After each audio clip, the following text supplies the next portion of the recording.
शीतला माता की अद्भुत कथा।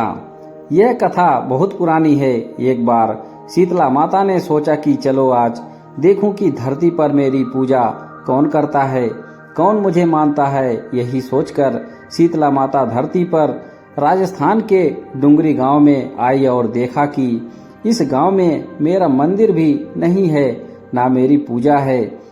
माता शीतला गांव की गलियों में घूम रही थी। तभी एक मकान के ऊपर से किसी ने चावल का उबला पानी नीचे फेंका। वह उबलता पानी शीतला माता के ऊपर गिरा, जिससे शीतला माता के शरीर में छाले फफोले पड़ गए। शीतला माता के पूरे शरीर में जलन होने लगी। शीतला माता गांव में इधर उधर भाग भाग के चिल्लाने लगी, अरे ये जल गई, मेरा शरीर तप रहा है, जल रहा है, कोई मेरी मदद करो। लेकिन उस गांव में किसी ने शीतला माता की मदद नहीं करी। वही अपने घर के बाहर एक कुम्हारन महिला बैठी थी। उस कुम्हारन ने देखा कि अरे यह बूढ़ी माई तो बहुत जल गई हैं, इसके पूरे शरीर में तपन है, इसके पूरे शरीर में छाले फफोले पड़ गए हैं, यह तपन सहन नहीं कर पा रही है। तब उस कुम्हारन ने कहा, माँ तू यहाँ आकर बैठ जा, मैं तेरे शरीर के ऊपर ठंडा पानी डालती हूँ। कुम्हारन ने उस बूढ़ी माई पर खूब ठंडा पानी डाला और बोली, माँ मेरे घर में रात की बनी हुई राबड़ी रखी है, थोड़ा दही भी है, तू दही रबड़ी खा ले। जब बूढ़ी माई ने ठंडी ज्वार के आटे की राबड़ी और दही खाया तो उसके शरीर को ठंडक मिली। तब उस कुम्हारन ने कहा, आ माँ बैठ जा, तेरे सिर के बाल बिखरे हैं, ला मैं तेरी चोटी गूंथ देती हूँ। और कुम्हारन माई की चोटी गूंथने हेतु कंघी कागसी बालों में करती रही। अचानक कुम्हारन की नजर उस बूढ़ी माई के सिर के पीछे पड़ी तो कुम्हारन ने देखा कि एक आंख बालों के अंदर छुपी है। यह देखकर वह कुम्हारन डर के मारे घबरा कर भागने लगी। तभी उस बूढ़ी माई ने कहा, रुक जा बेटी, तू डर मत, मैं कोई भूत प्रेत नहीं, मैं शीतला देवी हूँ। मैं तो इस धरती पर देखने आई थी कि मुझे कौन मानता है, कौन मेरी पूजा करता है। इतना कह माता चार भुजा वाली हीरे जवाहरात के आभूषण पहने, सिर पर स्वर्ण मुकुट धारण किए अपने असली रूप में प्रकट हो गई।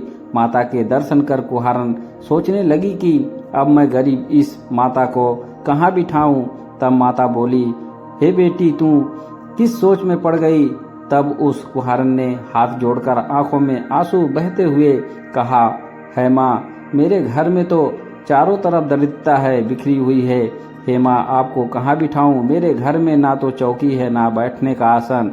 तब शीतला माता प्रसन्न होकर उस कुम्हारन के घर पर खड़े हुए गधे पर बैठकर एक हाथ में झाड़ू दूसरे हाथ में डलिया लेकर उस कुम्हारन के घर की दरिद्रता को झाड़कर डलिया में भरकर फेंक दिया और उस कुम्हारन से कहा, बेटी मैं तेरी सच्ची भक्ति से प्रसन्न हूँ, अब मुझे जो भी चाहिए मुझसे वरदान मांग ले। तब कुम्हारन ने हाथ जोड़कर कहा, हे माता मेरी इच्छा है, अब आप इसी डुंगरी गांव में स्थापित होकर यहीं रहो और जिस प्रकार आपने मेरे घर की दरिद्रता को अपनी झाड़ू से साफ कर दी, ऐसे ही आपको जो भी होली के बाद की सप्तमी को भक्ति भाव से पूजा कर आपको ठंडा जल दही व बासी ठंडा भोजन चढ़ाए, उसके घर की दरिद्रता को साफ करना और आपकी पूजा करने वाली नारी जाति महिला का अखंड सुहाग रखना, उसकी गोद हमेशा भरी रखना। साथ ही जो पुरुष